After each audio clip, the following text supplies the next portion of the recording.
Everybody, and welcome again to another episode of After Wednesday. Thank you so much for being here this evening. I'm coming to you a day earlier than usual, but that's okay because we're flexible that way, and I like to move things around to accommodate my guest's schedule, especially my guest tonight. I'm very, very excited that he's able to take time out of his busy schedule to be here. Tonight, my guest is Ryan Cecil Smith. How are you doing this evening, sir? Hey, I'm doing great, thanks. That's good. Thank you again so much for being here. In case y'all are wondering, he's also doing. Are you doing live sketching? Like they can pull up and see where you're doing your sketching tonight? No, I'm not. But I'm suddenly getting weird echoes on Google. What's going on? I don't know. Nope. It's because your YouTube page is up. Okay, sorry, now I'm back. I had the YouTube page open that you just started broadcasting on. So, okay, yeah. No, I don't know how to do live. I don't know how to do anything live. I'll just like post on Twitter as I get closer. Maybe that's kind of boring, but no, not at all, not at all. Actually, this is to. I encourage people if you're listening to us and also on Google Plus tonight or even on YouTube, you should be able to. I've enabled the question and answer app, so you should be able to type a question for Ryan, and it will pop up on my side, and I'll be able to ask him. So that is open for everyone. So we'll see how that goes this evening as well. I'll jump right into it, Ryan. Okay. I was. Over at your website, screentone.tv, and I'm going to bring that up for everyone to see here. Let me pull that up. Oh, yeah, okay, cool. You are always posting about process, your process, other people's process. Where did this habit begin for you? Well, I think that just sort of thinking about what an online presence is or what it could be, it satisfies the urge to share all the time. You know how like you just want to like get likes or whatever. So I don't know. It's a thing that I can always do, post what I'm doing, and I think it's useful. Like that post I just put up I could make that more informative. I could put more effort into that, but just figure that's something. Oh, you know why, man? It's because like the website is called screentone.tv. Like I started my Tumblr when I was in Japan, and I was using these kind of interesting tools that people don't have access to a lot, but I think people are really into. Like I was using Screentone, and I just thought that stuff was cool. So I thought people were into that. So I don't know. That was just something that I could do online, is tell people about what that is. No. And I was gonna say also, I don't really like. I'm not so good at like promoting my work after I make it, or that takes some effort, but I'm always into like sharing as I'm doing it, so it just comes naturally. You said you spent time in Japan. How long were you over there for? For 6 years, and I'm still kind of like 1 foot in, 1 foot out. I've gone back and forth a little bit, but it was like I moved over there in 2012. Wait, is that right? 2008. Sorry. And you were teaching English? Is that correct, or? Yeah, that's right. I got a great gig. I mean, when I was graduating art school, I was just kind of looking for anything that I could do and simultaneously be an artist. I wasn't really aiming for an art job, so I was looking into things that I could do in interesting places. And one of those things was this teaching program in Japan called the JET program. And what it is it's kind of like a Japanese government funded initiative to get foreigners into public schools all around the country. And the idea basically is that like Japan kind of sees itself as, I mean, even though like everyone in the world knows Japan and likes Japan, and Japan is like a huge economic, country, but I think a lot of Japanese people kind of think like, we're just a little island, and they're really inward. So the JET program is this effort to get foreigners to go to places where people, like kids, would really never see anybody from another country. That the focus is on sending teachers out to like little islands and mountaintops and farm towns. And it is a cool program. A lot of people who get put in those small town areas don't like it. I mean, maybe Hmm. they do, and I was into that. I mean, as an artist, I just thought like it would be inspirational and interesting and weird. But as it turned out, I got a super urban placement. That's one of the downsides of the program is you don't actually know where you're going to be. They Hmm. just kind of tell you. You don't have any choice in the matter. Right. It turned out that I was living basically like right outside of downtown Osaka. Couldn't have been a more urban place, and that was cool because it gave me, obviously there's, really there's just tons of stuff there, including, lots of great art stores and comic book stores, and I live very close to a really great risograph printer I found out, and all these all these great things. So it was it was really fun to be an artist and to have that job for a while, and kind of like opened me up to lots of different things that I hadn't heard about. So I was all for staying there for a pretty long while. But I'm happy to be in the U.S. now. I wouldn't want to live in Japan for my whole life. Right. Just yeah, good for a long time, but not forever. But good. It sounds a lot like the comparable thing here in America is it sounds like the Teach for America program. Are you familiar with that? Where they place people in different areas of the country, usually very inner city schools, and Yes. basically get them to go and teach. And I think that's really fascinating. See, I had no idea that Japan had sort of a similar program. Uh, when you obviously anime and Japanese culture has a great influence on your work. Did that start at a particularly young age for you, or did that happen as you were over there? Totally happened when I was over there. Hmm. I was like kind of uh, I'm kind of embarrassed to say it now, but like I was like totally like maybe like closed-minded to manga Uh-huh. when I and like anime when I was in like high school. Like I don't know, that's so dumb and immature, but that's kind of just I was just like, ah, what is this stuff? I don't know, it's such a dumb attitude to have. But I was just Well, sort I of mean, closed-minded to it, and so when I didn't know anything about that stuff, but it's been very good to know about it. I mean, to learn all about it there. So I was really fresh. Like some of the the artists who inspired me a lot, who inspired like work that I did directly, like who are mainly Matsumoto Leiji and Umezu Kazuo, who I've done like books based on their stuff. Like I just mhm, discovered them totally randomly in a shop, and I think mhm. that's a really fun way to learn about stuff.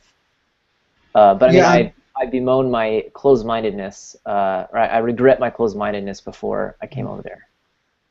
Well, I'm still. I did an episode of the show a couple months back, trying to. And again, thank you. By the way, thank you for correcting. I always mispronounce it's manga. Is that correct? Yes, you're right. No harm, but yeah, Oh, that's good. That's well, no. good to say it right. I'm from the South. I know I said manga, and it just sort of comes out sometimes that way. But Oh yeah, it, everyone says it wrong. I would never correct anyone because I have better things to worry about. But it's good of you to try to get it right. That's cool, man. I mean, I don't know how I said it before I was over there. we're sitting here. I'm looking at. I brought up you recently had done a post where you had I want to make sure I'm pronouncing Tezuka's Dororo. Is that correct? Oh yeah, yeah, that's right, Dororo. Yeah. And I want to sort of segue that into you. You've done an adaptation of sorts with Two Eyes of the Beautiful. What is it about these works that appeal to you so much so that you're willing to sort of do your own twist on it or reimagining, or I'm not quite sure how you feel. What would you call it? It's been different things at different times, but well, I mean, in the case of that Dororo drawing, I mean, I think I also posted exactly what I was trying to get out of that exercise. I mean, that was just done as an exercise, and uh, but what I was trying to do with this Dororo thing, for an example, because it's up and I just did it. I mean, that's just like you know, I guess they all come from the same thing, which is that I love the way these artists do things in ways that I wouldn't have expected, and Mhm. I love Tezuka's. I mean, Tezuka is is totally the master. I mean, obviously, he's just so wonderful in how not only like technically good his comics are, how intuitive his storytelling is, but also how fun his dialogue is. And Mhm. what I was doing there is I was just redrawing a page, basically trying to kind of get into his spirit, particularly of like how he would make this quick little conversation be so bright and fun. Mhm. It's really neat. It's a really small conversation in one little spot where they're just like walking up to a wall, but he fills it with like moments of like drama, and like there's like three jokes, and he goes like joke serious, but he sells it. He makes it work really well. So I don't know. I just wanted to like just kind of get into that spirit because I'm working on stories, and it was really fast to do. Also, he works really fast, so I was like, oh, I'll just like draw this really fast.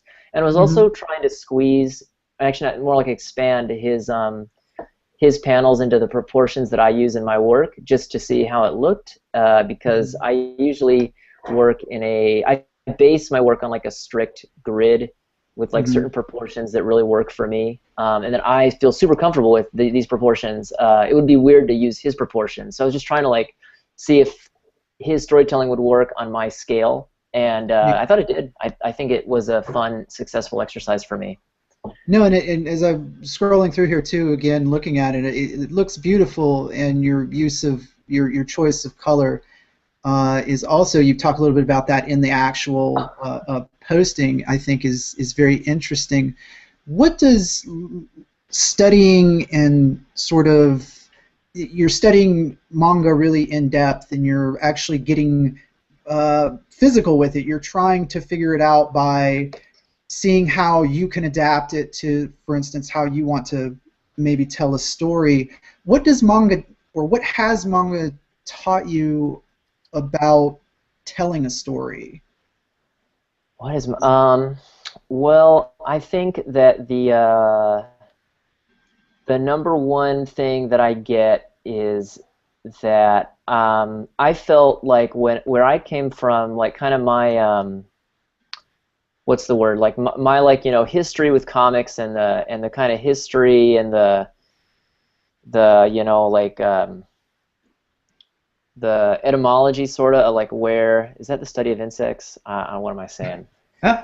Like the kind of comics that I'm into, like indie comics, I think they come from a place that doesn't emphasize story as much as comics do. So I remember when I went to Japan and was amazed by these like great stories, I was kind of thinking like, wow, like the comics I really like, and people like, okay, like Dan Clowes and like Chris Ware, I think they both, and Charles Burns, a lot of these like really great masters of like, say, starting in like the 90s, Mm-hmm. and actually I think the Hernandez brothers are a really interesting exception to this, and I wasn't into the Hernandez brothers at the time, actually, but I think those guys like Chris Ware and Dan Clowes and Charles Burns, who are like three of kind of the big masters, I felt like they were like really into like fetishizing the like classic comic books and like the object. Mm-hmm. Like they were all about like kind of like their comics like mimic like classic comics, Mm-hmm. and I think like a lot of manga just doesn't bother with that. Manga just like tells a story and gets it out. Mm-hmm. And I really loved that. I loved how like fast things would move and how things were drawn really fast, because like why would you draw it slow? I mean, Right. why would you spend so much time like Chris Ware does, like doing all these boxes? Like Yeah. the reader just wants to read a cool story, so they just tell a cool story. I'm obviously not denigrating the work of these amazing masters, No, but that no, was no. what I was really into when I was looking I those think um you at those stories. you bring up a really interesting point, that or what are, what's a way to tell a story, or how can stories be told differently. And it seems that, based on how you're viewing these things, that that manga is, and I'm just trying to clarify, that manga is trying to, or does sort of move sort of always forward. I guess that's the best way I can put it. Like they're not necessarily concerned with, they just, like you said, want to tell a very good story. And there's sort of a, would you say that there's sort of a fearlessness about it? Because Yeah, totally. Yeah. Yeah, I think that's right. Fearlessness, and I think I think of course it's in large part inspired by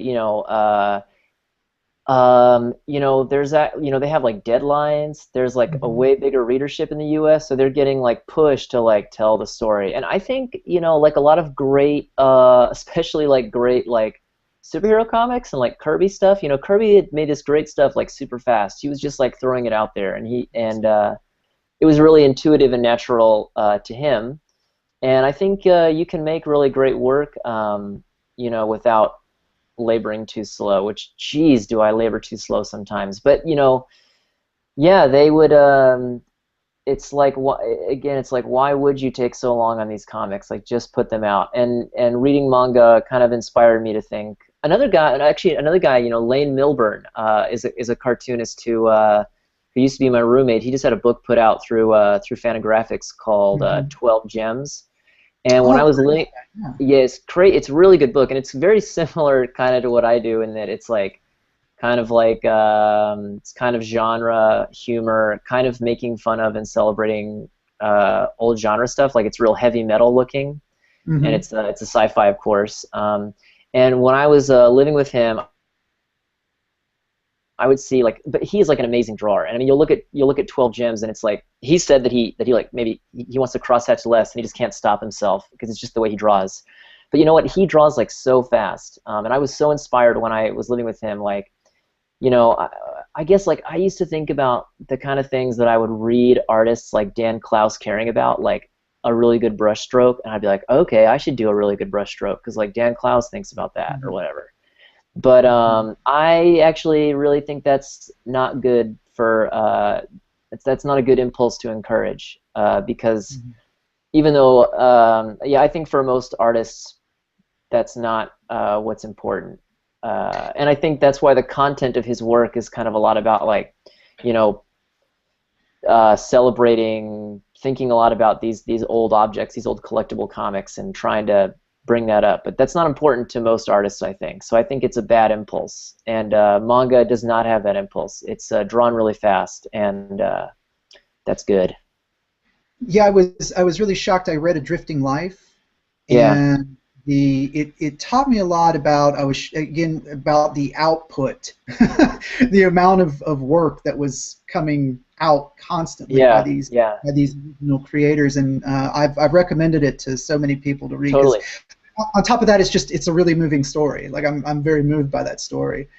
Uh, you were just mentioning about how there seems to be you now. Did you go to art school of some type Yeah, I or did. college? Yeah, I went to art school in Baltimore at the Maryland Institute College of Art, or MICA, and Hmm. I went in as a painting major, and I left as a printmaking major. Hmm. And what did was that mindset there that you were just talking about, sort of more mimicry than than and sort of worshiping what's come before you, than sort of pushing your own path? Um, Wait, can you ask that again? I guess I'm saying, did they not? Did were they just too concerned with getting you to develop your skill to a certain point and not really pushing it forward? Oh, not at all. I wouldn't say that at all. Micah has a really great painting program that you can go into. In fact, Lane Milburn went into.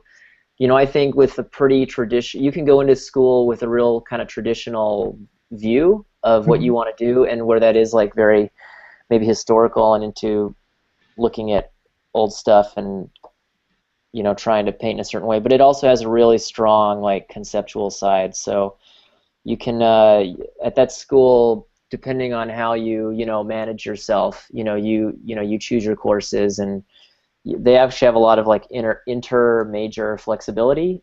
Mhm.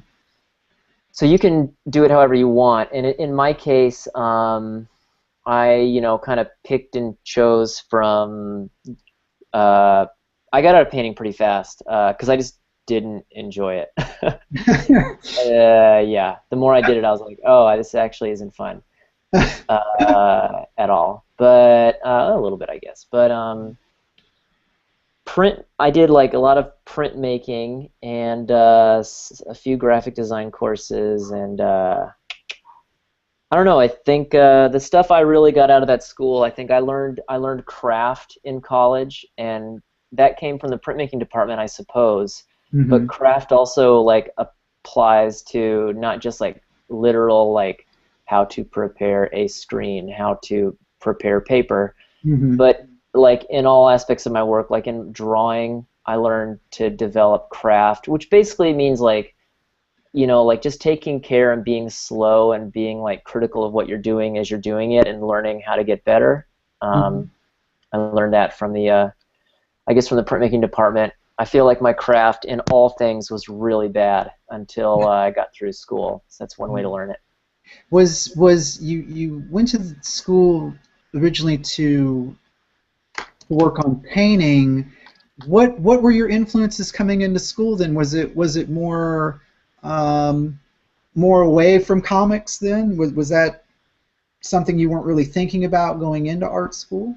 Oh man, I was such a nerd. I was like, from the very beginning, I was like, I want to do comics, and I've still done that. And when I was in school, comics was never like I didn't really do a lot of comics in school. I did some. I'd say a lot of what I did was like kind of related to comics. And the reason I didn't do it,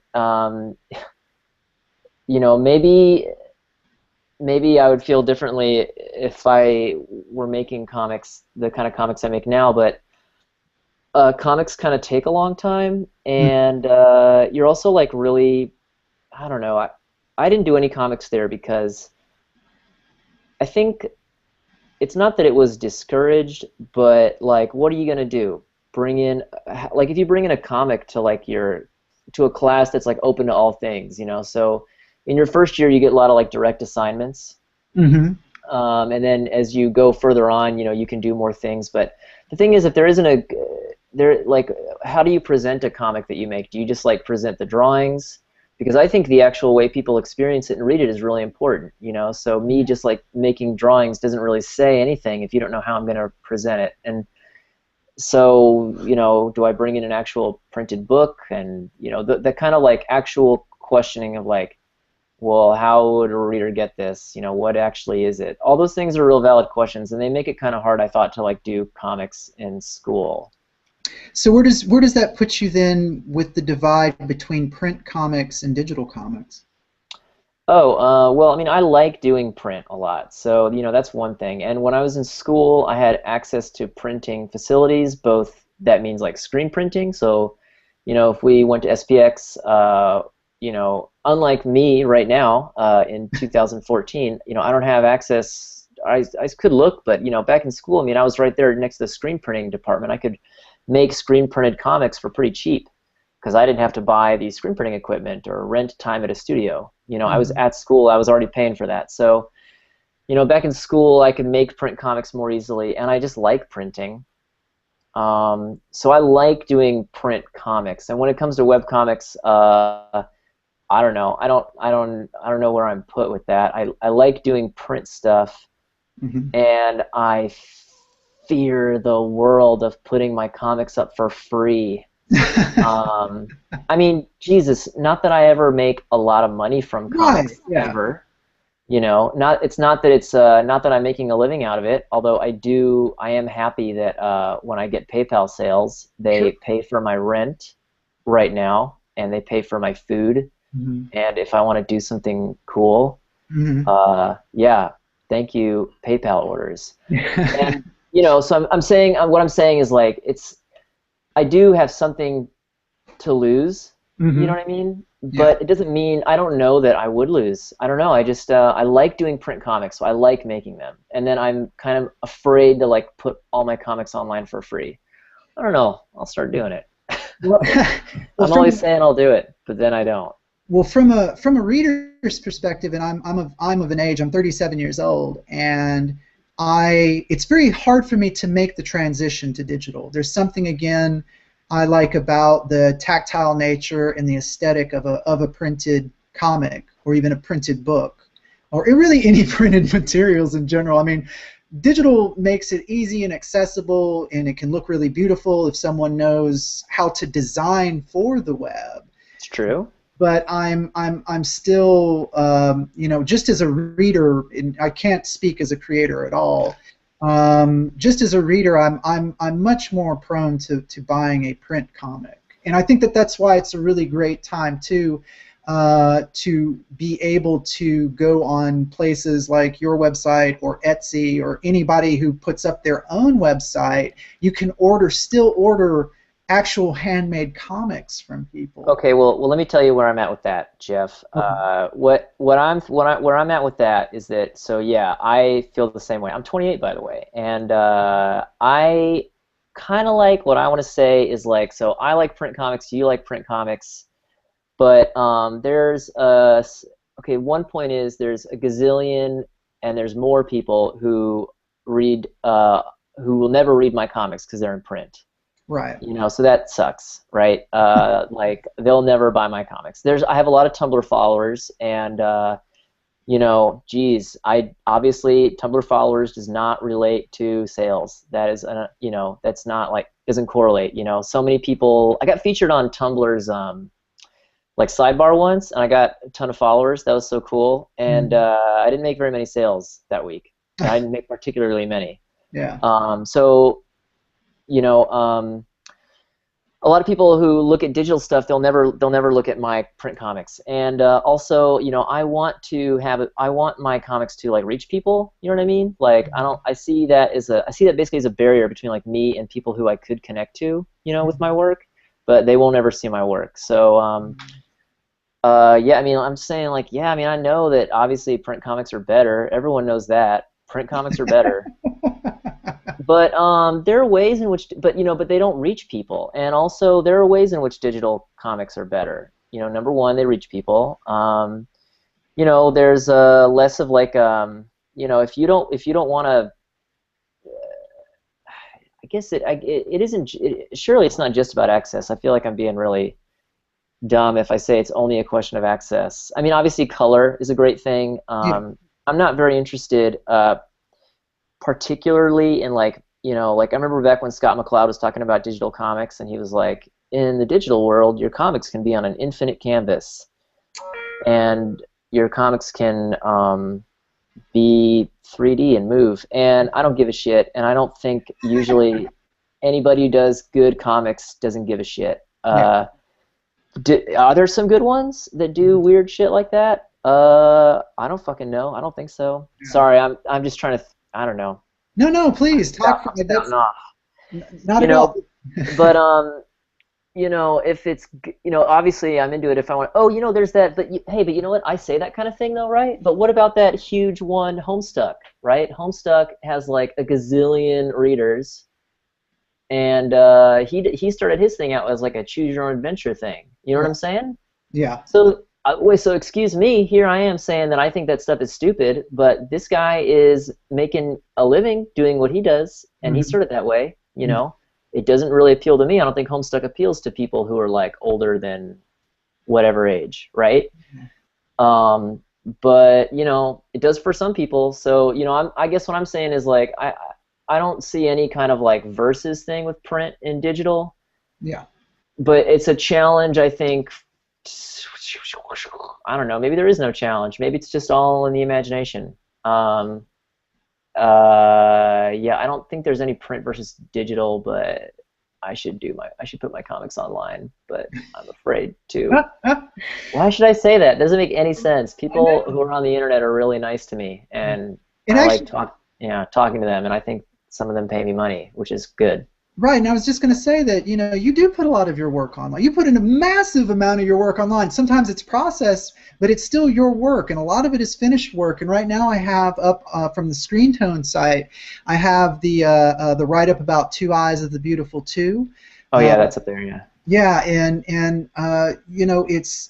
it's interesting, and I'll segue here to the post you have up there is from the SPX Con report, and I want to ask you, since you recently were we're at SPX, sort of how important is a gathering like that for you personally, and in your opinion, for the comic scene generally? Oh, well, I also wrote up on Tumblr probably earlier before that post, I think. Mhm. I mean, I was also saying that this year at SPX, I didn't really engage, I think, with the community so much. I was kind of lame this time. Like, I didn't spend a lot of time away from my table, Mhm. which sucks. I think of conventions as the real deal. I mean, they're great because you, I mean, otherwise, it's great because you meet people who are into what you're into and who make what you're into. Like, I'm always it's great because these people are otherwise they're just like names and screen names and stuff. Yeah. And like I get so excited. It's not exciting. It's just nice. It's nice to like walk into a place and it's like, I met like Katie Skelly at Cab the other year, and it was like, oh, she's nice, and she also knows what I do, and she likes what I do, and I like Mhm. what she is. It's just so cool. It's so nice to see everybody. It's super cool, and it's not long enough. SPX is yeah. I see you have up on there. You have my. I was blogging about that. It's the Yes. blog post with like a big picture from SPX floor. Yes. If I look at that, I won't concentrate on what I'm saying. Okay, I'll keep But scrolling. yeah, I just want to look at it. Yeah, but they're great, but they're not long enough. Like you can never do. There's never enough time. There's so many people you want to hang out with, and I never hang out with everyone I want to hang out with ever. It just won't happen because Yeah. I mean, it's great. It's great. I'm really happy to see Tucker Stone, who works at Bergen Street Comics, which is like my favorite New York comic shop, and he does a great podcast about movies Mhm. called Travis Bickle and the Riviera, and I love talking to that guy when I can. And I just talked to him for like 2 minutes on like a break, So the conventions are really good, and they help you, kind of lay a foundation for your relationships, which Mhm. because obviously they're going to be more than a convention, but you get to meet everybody. They're also a big sales thing, sorta. They can Right. be a good sales thing. Yeah. There's certainly, not necessarily meaning that you necessarily. For me, it's not necessarily about like making a ton of money, even though one can hope and dream and try, and have good sales game. But it's also about like you're going to a convention where all these people are here because they're into comics and they want to know what's good in the scene and they want to find new things and they like other things at the show. So they're actually there. So they'll come by your table. So this is your chance to like, meet more people who are engaged in the scene and um, at least get people's attention. Because Mhm. where else would I get these people attention? If they come across my Tumblr or a reblog. But that's not the same. So you get to engage the interested community, which is an awesome thing. Where did you have a very strong sense, feel it's very important, and I was having a conversation a couple weeks ago with Kurt Pyers, who runs his own blog as well, and we were talking about how or having a web page of your own where you express your ideas and you let others sort of input on those ideas is so important to him as a Hmm. creator and a writer and an artist. Where does your feel where does this feeling of community for you, where did that develop? Oh, wait. You Like, actually cut out right at the beginning, at the crucial part of your question where you said a strong sense. Where did what develop? You just cut out for a sec. that's okay. Where did this strong sense of the importance of community for you develop? Oh, well, geez, I mean, 100%, Jeff. I mean, when I was in school and I started making comics, I had a group of friends. We have a blog. It's closedcaptioncomics.blogspot.com. Okay. And geez, when I was in school, we were just like a bunch of friends who kind of wanted to. We all thought that publishing, and by publishing, I mean that's so minimal. I mean it was like Mhm. more like printing is more of a better word. Like hit the print button and staple something together. We thought Yeah. that like making a physical object would be a cool thing, and we could all just do it, and it would be a way other than like otherwise ephemeral college critique classes, like it'd be a way to like make something for more of a purpose than like bring this in for a homework assignment. It was a cool way to like to do something together, and it motivated us to like keep on making more interesting comics, to print more interesting things, to make work that was more like every aspect of that project was like it got better and better. We would just challenge each other more and more. Mm-hmm. So I think that the idea of community, I mean, the idea of like community is just the idea of like if you're an artist, if you make work, I mean, it's like it's just about like being who you are around the work that you like. You know what I mean? Like if you like certain types of comics, then you're thinking about what those artists are doing. Mm-hmm. If you can't talk to those artists, if you don't know somebody, like in my case, in school, we knew each other and we could talk about stuff, Mm-hmm. and we would show each other different things and challenge each other, intellectually, just like talking or like making something that would challenge our ideas about what we could do. And I don't know, if you're just by yourself making your own thing, I think you're probably a super handicapped artist. I mean, there's no world in which you're not involved in a community. If all you are is someone who has a Tumblr, Yeah. and you just reblog stuff, and you have like, and assuming you have some people who follow you and tumble your stuff back, I mean, you're part of the community. Like that's what you are. You're engaging and like you're sharing your thoughts and you're receiving thoughts. Mm-hmm. So it's just crucial. It's just if you didn't have that stuff, what would you even be doing? It doesn't make any sense to me. In my As I case, was on reading Twitter and through, Tumblr, I just like try to talk to people, and then I don't know. That's what I do. yeah. Well, I take as I was reading through your Tumblr, and I found that you often talk about your site. You sort of respond to questions about comics and comics criticism. One in particular that stuck out to me was you posted the reprint of the Comics Journal interview with Todd McFarlane, where Oh you yeah. found a lot of support. You yourself, you had a debate with yourself, and you kind of came to the conclusion that you supported Todd McFarlane in a lot of that interview. And most artists criticism. Do you? Oh, Are you there? wait. Yeah, I'm there. Sorry, you cut out for a sec. So, but I got that question. I'm sorry that my connection is kind of iffy. That's okay. Um, I don't know about. I think thinking about that stuff is I take it real slow and real light. So I think comics criticism is just whatever it means to you, and like I don't think I think I used to overvalue comics criticism, maybe because at the time it didn't have such a personal meaning to me. Like it was just kind of like an intellectual exercise. Mm-hmm. Like I will write a review, or like, oh, this is so stupid. It would be like, I will write an essay about comics. There's nothing wrong with writing reviews or essays, but like from my point of view, it was like an intellectual thing or something like that. It was just like an extension of like what I did at school and got grades on or something.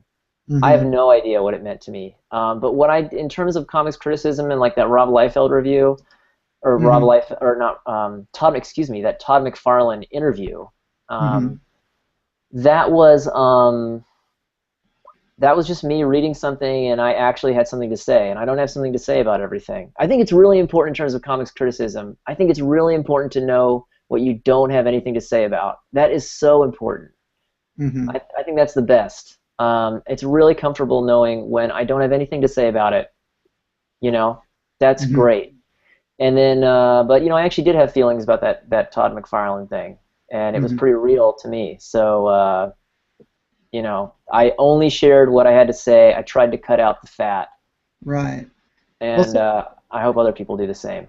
well, yeah. I mean, in by you leading by example in a sort of way of expressing yourself, I think that that's an extension also of your work, and in tying back again to that manga influences, I'm trying to sort of put together an idea of what moves you and your work sort of forward. And again, I use this word fearlessness sort of comes to mind, and it really came to mind too as I first came to your work in reading SF, and you know I couldn't wait to get to the next one. Like it was really, I gotta be honest with you, man. It was a lot of torture waiting for SF3 to come out. Oh, sorry. That's No, but of course I mean, funny. in a good way. Where did SF come from? Sort of what influenced you to start that? Um, well, all my good ideas come really fast, and I try to capture it. And so with SF, it literally was I was reading, and same with Two Eyes of the Beautiful too. But basically, I was reading comics by Matsumoto Leiji, and I wasn't reading them because they were in Japanese. So I was just looking at them and reading them visually, and I loved them. Actually, at first I hated them. At first I hated Matsumoto Leiji. I thought he drew really bad, Hmm. and I just looked at it more, and then I came to realize, like, how good it was, and that made me feel weird. Like, what is going on with me? And so I just wanted to like. I thought the number one thing that impressed me about his work was the spirit of it. Hmm. Um, So I just tried to do something in that spirit. I didn't try to hide. I wasn't trying to copy what he did because none of the characters or anything are from it in any way. But there were certain I didn't want to like hide my influence. Hmm. So like I think I swiped like one page, like in the opening where Hoopa Doopa's family gets killed.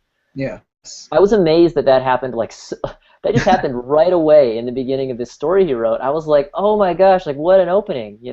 Hmm. And actually, I think in the anime it takes a lot longer to happen, if I remember correctly. But in the book, it happens like right away, and that was amazing. Hmm. It kind of funny actually, like funny that you would just start that way. And there were certain other things that just were so cool and funny to do. So I just kind of okay, like in Matsumoto comics, he always has, and I think this is really interesting. Interesting about him as an artist that he would do this. He always has like the same like tall blonde girl character in all his comics. Like the most famous one is named Mattel, and she is like in this one book, Galaxy Express 999. But then Hmm. in all his books, he'll have like the same thing with this tall blonde woman. And I was like, what is with this guy that he would do this? That he would just repeat the same character design again and again and again. Hmm. It seems, in a way, maybe my first idea is that it seems dumb or naive, Hmm. or like limited. But then I thought like he has some kind of conviction in him, like that this is just like a translation of something inside of him, and that he's just trying to do it in different ways. He also always has. I mean, this is maybe more generic to storytelling, but he always has like a protagonist who's like a lumpy little kid. It's in like different books, and I just thought that was interesting that he would keep coming back to that same like metaphor or approach. Hmm. So I don't know. I just tried to do something like that too, like try to put that into me. I thought it's cool that he would believe in himself so much. And with each subsequent installment of SF, what was also very impressive was that your style also continued to change in little ways. There were refinements here and there, and you seem to be feeling more comfortable by the time you get to book three. You seem to be very comfortable with big this sort of big idea, and that you now are being able to approach it with that fearlessness. And I haven't read the new mini book that you put out that I have up on the screen right now, but Oh, that's a uh, good one too. uh, you I guess I don't know. I'm trying to think about how do you consciously think about evolving your style over stories, or do you try to remain consistent, or do you not try to think about that at all? Well, I think that I've gotten better at drawing since SF number one, and part of that is also a matter of craft. I mean, like when it's just sort of like you just draw more and you just maybe get better at it, or maybe that happens to Hmm. me. And so when I look back at SF number one, I'm like, oh man, like I just let that be that. I didn't do anything else. But I also admire that about the older book, that I would just draw things pretty simply without refining it too much. Hmm. And I'm trying with stuff nowadays to actually do that less. I think there was a thing where like sometimes I feel like pressure to draw more into something. Like in the opening to SF number two, the first part of the book takes place in a cave. Hmm. In the cave, it's like a network of caves underground, and there's smoke on the floor. And it was like, oh, this is hard to draw if I don't render it, sort of like I was trying to kind of make it evoke atmosphere and stuff. But I think I actually kind of want to do less. I want to draw in a more simple style, actually. Like I Hmm. don't want to. I have to fight the urge to like just draw more um, stylistically. Like I think I do really well when I just think about what do I want to draw, like in terms of content, and just draw it like content like. Hmm. Like I shouldn't be thinking about how I draw stuff. I might get better with practice or like through repetition, or I might get more comfortable drawing certain things, but I shouldn't be thinking about drawing it. That's a kind of a challenge that I have. Do you then think out maybe do you then think out story beats, I guess, to sort of you work out a story beat on paper, written out, maybe in an outline form or something, and then you Yeah. draw around that? Yeah, totally. That's 100% what I do. That is exactly what I do. Yes, exactly. Okay. That's what I do. Um, what I want to ask, what are some comics that you've read recently, or that you are reading currently, that you would recommend for everyone? Uh, I should have expected you would ask something like that, and didn't think. Okay, so I don't know. Okay, wait. This is totally unstudied, but next to me on my desk, I have Jack Kirby's Fourth World Omnibus, which Yeah. is very good. That's good. It's really weird, and I like the pictures. And Kirby, I think, is kind of insane, actually, for him to pursue what he did with such uh, precision and ferocity is insane. That he Mm, would think of these things and draw them. yeah.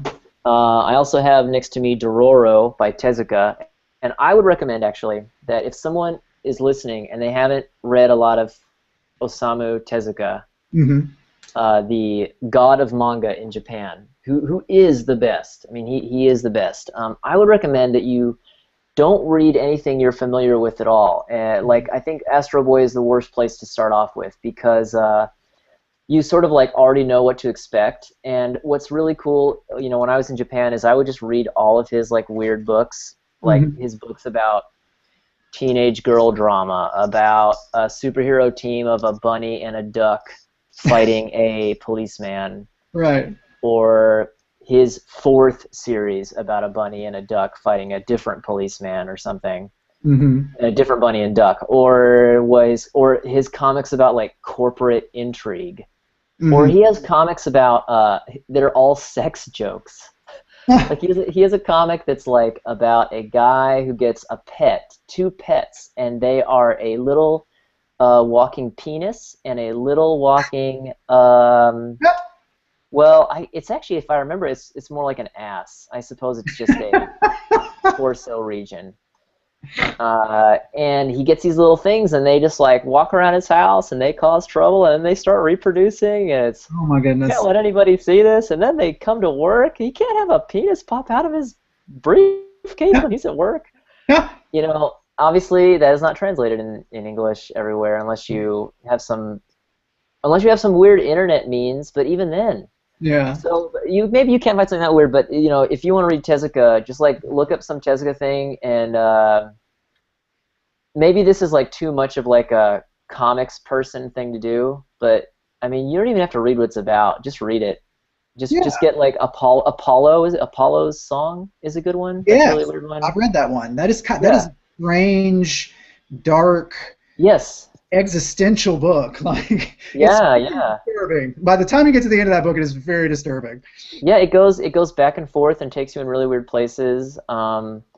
It's great. I think that's all. I'll spoil it. I think the opening scene of that book is sperms running towards an egg, but it takes you like a couple pages to realize what it is, and Yeah. it's really good. It's so cool. So you should look up anything by Tezuka and just read it, and don't get something that you already know what it is, because that takes the fun out of it. Like find Yeah. something that you don't know about already, and just like experience his weird way of storytelling. You'll be into it. And lastly, I'll recommend something new, which is uh,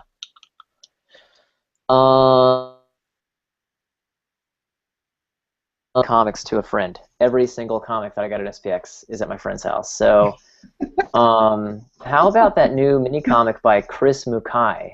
That's a weird one. Okay. Chris Mukai, she's a KrisMukai on Twitter, and she has this Mhm. new mini comic that's like kind of like Arietti.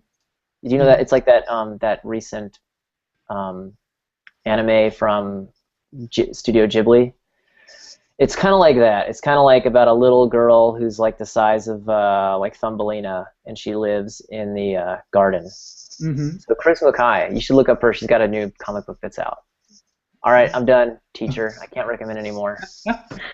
Well, let me get you out on this question then. Okay. What what advice would you give to people who might ask you about if they come to SPX and they meet you and they want to engage with you, or maybe they're even engaging with you online?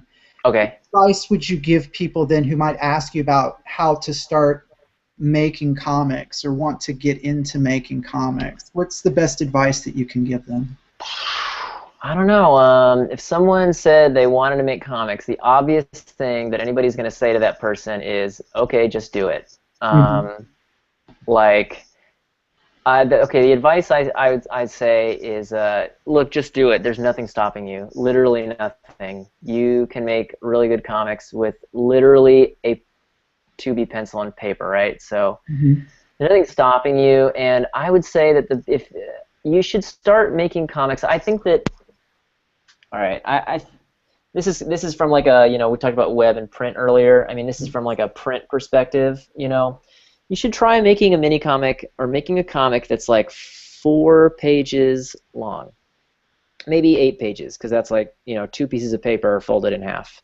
Hmm. And when you start making comics, you should make them really small. Like, don't try to make a graphic novel. Don't think about making a web comic that's going to be super long. Hmm. Make a story with like a small size, because then you can like comprehend like what you're doing with it. You know what I mean? Like if you try to imagine like your 30-page story, it's like you kind of get lost.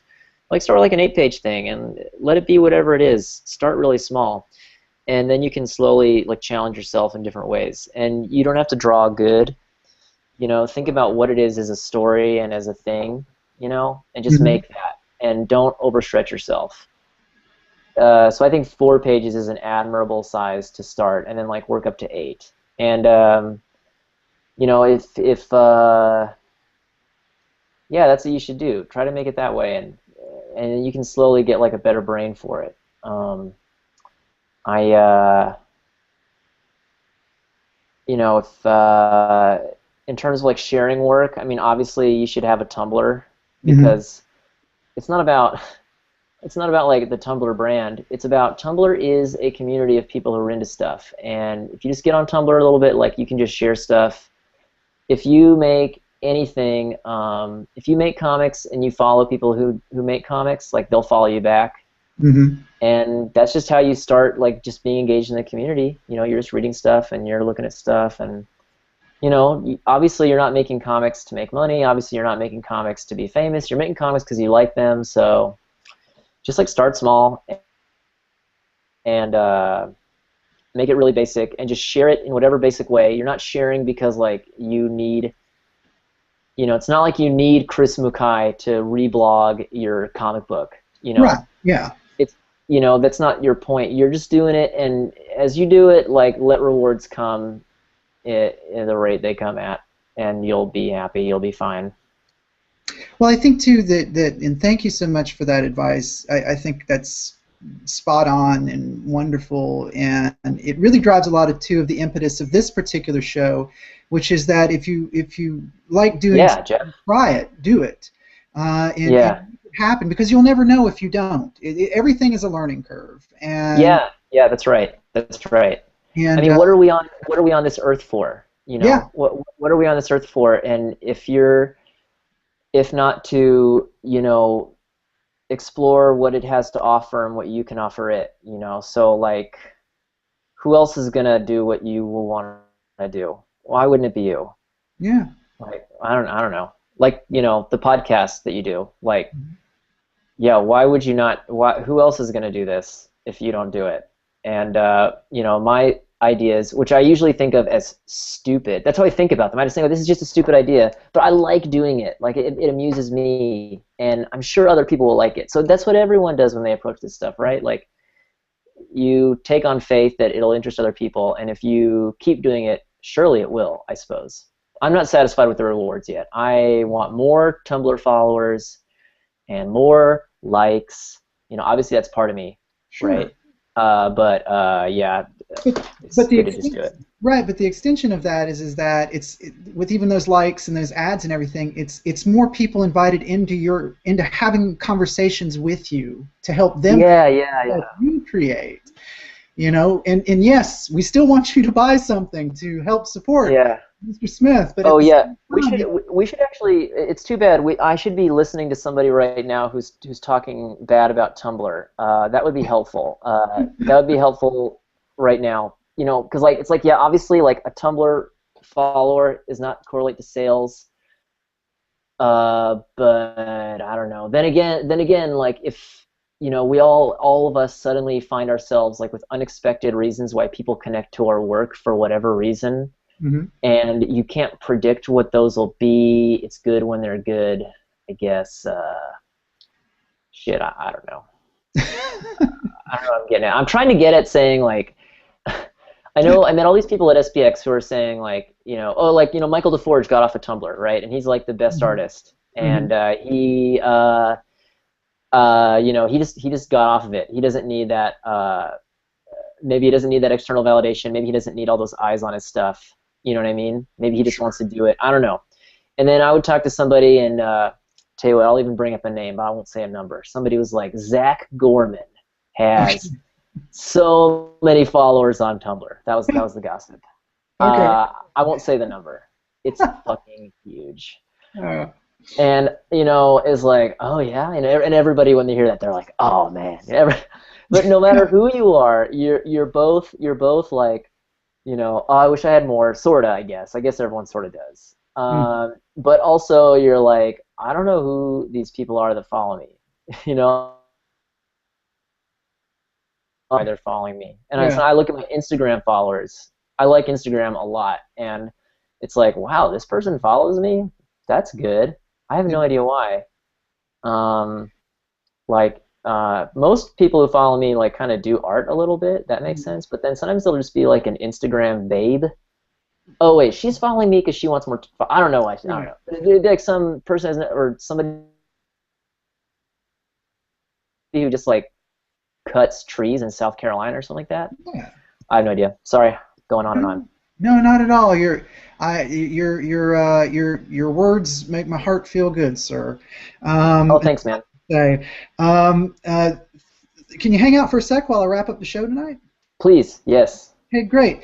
Thank you, everyone, for tuning in tonight, and thank you so much to Ryan Cecil Smith. If you want to follow him, as we're talking about, on Tumblr, you can go to screentone.tv. His actual website, where you can purchase items from him, is his name, ryancecilsmith.com. You can contact him on Twitter at Ryan Cecil. Also, thanks for tuning in show via Google Plus, Facebook, Twitter, YouTube, whatever your poison is. I'm always happy when I run into it out there somewhere and someone says, you know, good show, and I'm always very grateful for people who tune in, who also repost it as well. If you have a question for me on Twitter, you can post it at JL002. My Twitter question this week for everyone is, what's a recent self-published comic or cartoon, digital or print, that you enjoyed? Make sure to hashtag your answer after Wednesday so that everybody can follow in and join in on the conversation. Again, thanks so much to my guest tonight, Ryan Cecil Smith, and everybody, we will see you next time.